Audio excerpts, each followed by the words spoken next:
एक तरीका तो ये है कि एक बड़ा मेगा स्टार इनके तरह का 2 साल में एक पिक्चर करे, उसी को बहुत हाइप करे और एक पिक्चर बना के 500 करोड़ कमा ले। एक तरीका ये होता है कि ये अलग अलग थीम्स पे साल में 4 पिक्चर करें या 5 पिक्चर करें। सी वो जो आप बड़ी बड़ी फिल्म जो कह रहे हो ना, वो बनाने, वो अलग किस्म की फिल्में हैं। उसके अंदर वो गाने, 6 गाने, बाकायदा एक बहुत बड़ी फ़ाइट, एक क्लाइमैक्स वाली फ़ाइट, एक ये, वो एक अलग फ़िल्म है।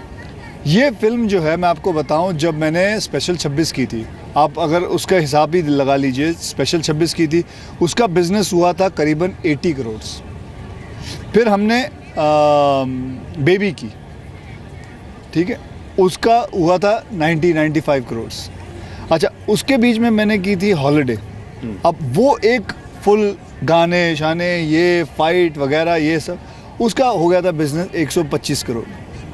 अच्छा, वो अब फिल्म को भूल जाता है। अब फिर एयरलिफ्ट की, उसका हो गया 120, 125। तो ये ऑडियंस बढ़ती जा रही है। ऐसे ये वाले जो लोग हैं देखने वाले, मैं समझता हूँ, and keeping my finger cross, कि रुस्तम के लिए भी शायद ऐसी अगर ऑडियंस और आए तो इसका भी बिज़नेस आगे बढ़ सकता है और ऐसे फिल्मों को बहुत बढ़ावा मिलेगा जहाँ हम लोगों को कुछ बता सकते हैं, कह सकते हैं और नई नई कहानियाँ दिखा सकते हैं, क्योंकि हमारे देश में बहुत सारी ऐसी कहानियाँ हैं जो वेरी अनटोल्ड हैं, and will be great that if it keeps on. मेरे जैसी पे मैं वही जो बात कर रहा था, चेंज वाली, जैसे ये कह रहे हैं कि अब ऐसी फिल्मों का ऑडियंस बढ़ रहा है, पहले नहीं था। पहले लोग कहते थे कि यार इसमें एंटरटेनमेंट नहीं है, मतलब नीचे के तबके वाला और ऊपर तक सारे लोग एक साथ नहीं देखेंगे, ये खास वर्ग की पिक्चर है, आप जैसी फिल्म बना रहे हैं सिर्फ पढ़े लिखे लोग देखेंगे, यार वो बैल्कनी वाले लोगों की जो सो कॉल्ड वो थे, अब वो सारे लोग, तमाम लोग देख रहे हैं। So do you think this is the change? Of course this is the change. Audience देखना पसंद कर रही है, तभी हम बना पा रहे हैं। जितना देखेंगे उतना बड़ी बड़ी हम फिल्म बना सकते हैं, लोग आ सकते हैं। अगेन नेशनलिज्म बढ़ रहा है क्या? क्योंकि जब मैं एयरलिफ्ट में भी देखने गया था तो मैंने एयरलिफ्ट में बहुत ज़माने के बाद तालियां बजती हुई देखी, जब वो वहाँ आपका प्लेन पहुँच जाता है, एयर इंडिया के सारे प्लेन, और जब वहाँ प्लेन पहुँचते हैं और वो तिरंगा झंडा लहराता है वहाँ, तो मैंने देखा कि उसमें तालियां बज रही थी और वो तालियां स्पॉन्टेनियस रिएक्शन था। Right, this is the change. This is the change. This is the change what we want. I mean, say this is the change, and for goodness, all the changes are acceptable and are most welcome. And it is so nice that ऐसी चीज़ें होती हैं। आज भी हमारे देश में हमारे गवर्नमेंट ने इतना बड़ा एयरलिफ्ट करके वहाँ कौन सी जगह है, सऊदी से एंड सूडान से also, right? So इतनी बड़ी चीज़ है, and people कितना लोगों में अंदर ये भावना बढ़ी थी, and everybody was tweeting about it, and that's आपने भी ट्वीट किया था? हाँ जी, बिल्कुल किया था। एक सवाल मैं आपसे ये पूछना चाहता हूँ कि आप तो खिलाड़ी के नाम से मशहूर हैं क्योंकि आपने खिलाड़ी सीरीज़ की थी। इस वक्त इंडियन एथलीट्स और प्लेयर्स खेल रहे हैं रियो में, ओलंपिक्स में। जब आप ये देखते हैं कि हम वहाँ पहुँच तो जाते हैं, क्वालिफाई तो कर लिया, लेकिन क्वालिफाई करने के बाद मेडल तक नहीं पहुँच पाते, और आप फिटनेस के बारे में इतना सोचते हैं, क्या कारण आप देखते हैं और आपका दिल कभी दुखता है कि कुछ कमी रह गई? वैसे देखिए, जो पहले हुआ करता था, जो पिछले ओलंपिक में था, जो उससे पिछले ओलंपिक में था, जो उससे पिछले ओलंपिक है, उससे तो थोड़े कदम आगे ही आए हैं। कितने? करीबन 181 एथलीट्स, 118 एथलीट्स गए थे, and it is much bigger number than last का सबसे बड़ा नंबर कंटिजेंट है।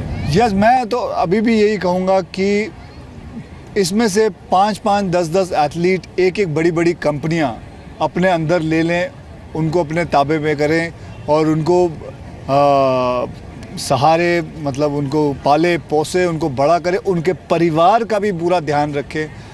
Things can work. We as a country have that much power. हमारे पास वो पावर है कि हम एक मेडल, क्या कम से कम 20-25 मेडल आ सकता है, ऐसा कोई बड़ी बात नहीं है। इट ऑल डिपेंड्स ऑन क्या क्या होता है। अब हाल ही में मैं पढ़ रहा था कि शायद न्यूज़ में ही कहीं दिखा रहे थे कि उन्होंने रखा है कि जो ब्रॉन्ज़ मेडल मिलेगा उसको फला इतना पैसा मिलेगा, कुछ 20 लाख कुछ ऐसे था, जो सिल्वर मिलेगा उसको 30 लाख, जो गोल्ड लेके आएगा उसको 50 लाख। अभी ऐसे चाहिए, ये सब चीज़ें चाहिए। मैं बोलता हूँ बड़ी बड़ी कंपनियाँ इतना पैसा कमाती है, क्यों नहीं करती हैं? और करें ये सब, और बड़ा इनाम रखें। जितना बड़ा इनाम रखोगे, लोगों के अंदर वो आएगी भावना, यार कि there is a career we are looking forward, कि यार ये करने से ना ये सब चीज़ें मिलेंगी। और हमारे जितने भी दुख हैं वो जा सकते हैं। And that was a very nice thing कि रेलवे वालों ने पैसे रखे हैं, रेलवे वालों ने पैसे रखे थे, गवर्नमेंट ने पैसे रखे हैं। हाँ, आप इस देश के प्रोमिनेंट सिटीज़न हैं, नागरिक भी हैं। आप खुद कुछ करना चाहते हैं अपनी पर्सनल कैपेसिटी में? कभी आपका मन करता है कि मैं खुद एक इनिशिएटिव लेके करूं? जी देखिए, मैं जितना कुछ कर रहा हूँ मैं मार्शल आर्ट के ऊपर कर रहा हूँ। मैंने एक बीड़ा उठा रखा है मार्शल आर्ट के ऊपर। And I am running schools and I am running free of cost schools for women. मैं करीबन मेरे स्कूल ने हैं करीबन 8-8.5 हज़ार महिलाओं को ट्रेन कर रखा है, और भी बहुत सारे महिलाज आते हैं, और भी मैं स्कूल खोल रहा हूँ। अब प्रॉब्लम ये हो जाती है, स्कूल खोलने के लिए जगह चाहिए, और जगह आपको पता है मुंबई की कीमतें तो छोटी मोटी तो है नहीं, उसकी रेंटल ये वो सब कुछ। लेकिन फिर भी हमारे पास आज 2-3 जगहें खोली हुई है, हमने क्लासेस खोल रखी हैं। फिर मेरे टूर्नामेंट्स होते हैं, the best tournament in India, जो जहाँ मैं लोगों को बुलाता हूँ, they fight each other, they get, and then उनको कैश प्राइजेस मिलते हैं, मेडल्स भी मिलते हैं, कैश प्राइजेस भी देता हूँ मैं। So that what ever that I can do, I am doing it. And मैं not only in the sports, I want to make something else also, and I'm going to do it, and I'm not going to stop here. I'm going to do, because sports is my first love, then come films and everything else. मैं अपने आप को जो ये बात नहीं क्योंकि मैंने फिल्म खिलाड़ी की थी, वो तो एक अचानक वाली बात है कि मुझे एक फिल्म मिल गई थी, इस फिल्म का नाम खिलाड़ी होगा, ये मैं ज़िंदगी में नहीं भूल सकता कि वो नाम रह गया। मैं कितनी भी कोशिश कर लूँ, चाहे कोई भी फिल्म बना लूँ, चाहे कोई भी फिल्म मेरे ऊपर लग जाए, चाहे खिलाड़ी, वो जाता नहीं है। हाँ भाई खिलाड़ी, क्या हाल है भाई, तो ये जाता ही नहीं है। So you like it or you don't like it?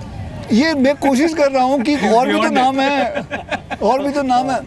अब ये चाहते हैं कि लोग अभी प्रेस कॉन्फ्रेंस गए थे, और खिलाड़ियों के खिलाड़ी अक्षय, अरे यार मैंने और भी तो कितनी फिल्में की हैं, उसका क्या हुआ। आखिरी सवाल, अब हम यहाँ खड़े हुए हैं स्वतंत्रता दिवस पर, आप कुछ कहना चाहेंगे इस वक्त देश के हालात को देखते हुए? आप अखबारों में पढ़ते हैं, आप न्यूज़ चैनल्स पर देखते हैं, आपसे कुछ छुपा हुआ नहीं है, समथिंग विच इज, देखिए मैं ये तो नहीं कह सकता कि आपको दुख पहुंचाती हो, मैं ये नहीं कह सकता कि सब लोग यूनिफॉर्म पहन के खड़े हो जाएं और देश की सेवा करें और देश की रक्षा करें। That is not possible because there are civilians. But ये ज़रूर कहना चाहूँगा कि जितने भी सिविलियंस हैं, अपना खुद का काम ध्यान से, छोटा छोटा काम वो अगर ध्यान से करें, जैसे कि नल को खुला ना छोड़ें, इलेक्ट्रिसिटी अपने लाइटें बंद कर दें, कचरा जो है वो अपने वेस्ट पेपर बास्केट। कितने लोगों को देखता हूँ खिड़की खोल के थूकते हैं, पान फेंकते हैं, डिजीज़ आती हैं। ये इट इज़ नॉट बेसिकली कि ये सब चीज़ें होंगी, इससे एक्चुअली आप देश की सेवा कर रहे हैं। ये छोटी छोटी चीज़ें ही देश को बचाता है, कितनी सारी प्रॉब्लम से बचाता है। एंड ये अगर हम एक अपने आप ठान लें कि ये कुछ गिनती के 15-20 चीज़ें हमने फॉलो करनी है, हर इंसान। ये आज मैं देखो, मैं समुंदर के पास रहता हूँ, मेरा घर समुंदर किनारा सामने है, और आप विश्वास करेंगे जब मैं पहले रहने आया था तो समुंदर के ऊपर लोग पेशाब करते थे, और देश टू शिट, मतलब समुंदर के अंदर जाके, जबकि गवर्नमेंट ने बना के भी रखा हुआ है, बट वो था कि नहीं जी फ्री जाएंगे, फ्री घूमेंगे, फ्री करेंगे। एंड आई स्टार्टेड, मैं वॉक लेने लगा, and I started catching them, पकड़ के I used to make them pick up their own shit, और उठाओ इसको और फेंको उधर, और बेटा यहाँ आना मत, कभी यहाँ आना मत, you have no right. And कई लोगों ने फिर सपोर्ट किया, जितने लोग वॉक करते थे, जिन्होंने ये बोला ही नहीं कभी उनको। मेरे 100-150 मीटर लेफ्ट साइड पे घर के, और 100-150 मीटर राइट साइड पे कोई नहीं आता। आपका तो मुक्का भी वैसे भी 5 किलो का होगा, तो मैं मारा ही नहीं, कौन आएगा? So just a small thing, अगर आप एक्चुअली में किसी को बोलो, भले वो उस टाइम आपको गाली देगा, अबे तू अपना काम करना, लेकिन आपने बोला तो सही, वो उसको याद रह जाएगा, किसी ने, वो फिर अगली बार जब थूकने जाएगा ना, अबे कोई देख तो नहीं रहा है, अरे छोड़ यार, वो पान अंदर अपने डाल लेगा। भाई ये छोटी छोटी बातें, और ये छोटी छोटी बातें आहिस्ते आहिस्ते हो रही है। सोशल मीडिया के हिसाब से कहीं ना कहीं लोग देख रहे हैं, लोग परख रहे हैं, लोग समझ रहे हैं। एंड मैं बोल रहा हूँ एक दिन आएगा ये सब बहुत बड़ी बड़ी हो जाएंगी, and everybody will mind this and see it, कि कोई गलत ना हो। कहीं आप गलत होते, कोई लड़की को छेड़ रहा है, वो गलत होते देख लिया, people will be coming in between, and that is the change That is the change which is required for our country. Neeraj, we'll close the interview with your comments on this. Independence day पे क्या change हमें चाहिए? और अपने घर से शुरू करते हैं, छोटी छोटी चीज़ें, जैसे इन्होंने कहा, मतलब ऐसा कोई नहीं है कि मतलब हम लोग को एक प्रेस्क्रिप्शन दे दें और वो लोग फॉलो करें। आपकी सोच से शुरू होती है, आपके घर से शुरू होती है बात। जिस दिन हम थोड़ा सा वक्त निकाल कर वो करना शुरू कर दें, automatically it will fall in place. It's more a question of attitude. हम करना चाहें तो मुमकिन है, नहीं करना चाहें तो बिल्कुल। बहुत बढ़िया अक्षय, माय बेस्ट विशेस। आप लोग बहुत अच्छा काम कर रहे हैं। Neeraj, thank you so much. उम्मीद करते हैं ये फिल्म देख के भी आप बदलाव लाएंगे देश में। Thank you.